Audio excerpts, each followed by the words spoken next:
On est sur une installation qui a lieu sur la plage, entre terre, entre mer, près de la ville.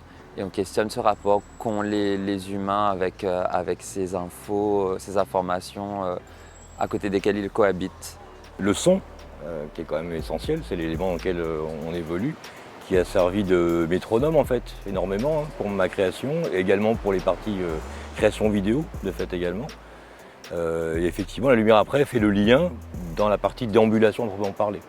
Marcher sur 120 mètres, d'abord sur la plage et puis continuer sur l'océan. Je ne connais pas beaucoup d'endroits dans le monde où on peut ressentir ça en fait, c'est assez unique. Ce qui est super intéressant, c'est de le voir en version finalisée pour le festival. C'est pas tant pour se voir soi, mais c'est pour voir aussi autour de soi.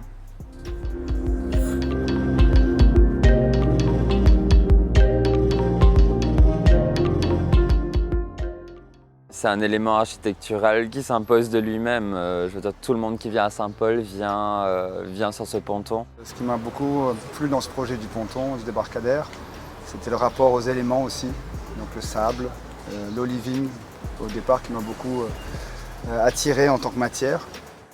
Il y a de l'image, il y a du son, il y a de la lumière, il y a des installations. Donc c'est beaucoup de techniques, de technicités différentes, c'est beaucoup de regards et d'approches différentes. Donc je pense que le mot connecté était un mot important pour nous sur ce ponton. Je travaille ici sur tout ce qui est direction photo, c'est-à-dire le concept lumineux de cette partie du festival qui est le ponton. Alors on a surtout travaillé en liaison avec la direction artistique, c'est un travail d'équipe évidemment. Moi je me suis appuyé sur ce qui était déjà évoqué, donc les forces de la nature, le rapport entre l'eau, la terre, les éléments. Pour Réunion Métis, on a réalisé 2 œuvres. Une première qui s'appelle Genesis, qui est un espace immersif, et une deuxième œuvre qui s'appelle Topos et qui est en lien avec une autre œuvre d'un autre artiste. On a travaillé avec l'Observatoire du Piton de la Fournaise. On s'est plutôt basé sur des données sonores. Donc c'est des capteurs qui sont positionnés à différents endroits de l'île et surtout au niveau du Piton de la Fournaise et du Piton des Neiges. Et de transformer ces datas en visuel, une vision d'artiste on va dire, de la représentation de la genèse de l'île, des premières éruptions jusqu'à la confrontation avec l'eau et la création de l'île et de la plage en dernier moment.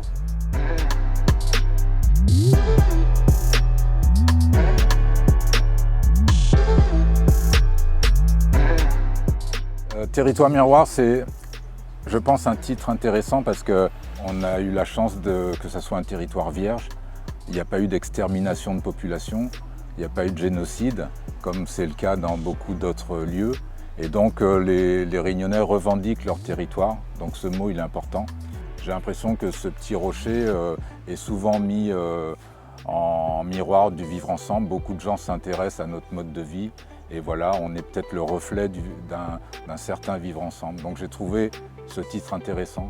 Je me suis dit que, étant donné qu'on travaille sur le minéral, j'aurais bien aimé que les gens descendent sur cette plage, qu'ils ne voient pas que l'olivine en vidéo, mais qu'ils soient en contact direct, mais avec une métaphore visuelle, artistique, et donc qu'ils soient dans la sensation minérale, mais avec ce regard de miroir, avec des paysages diffractés.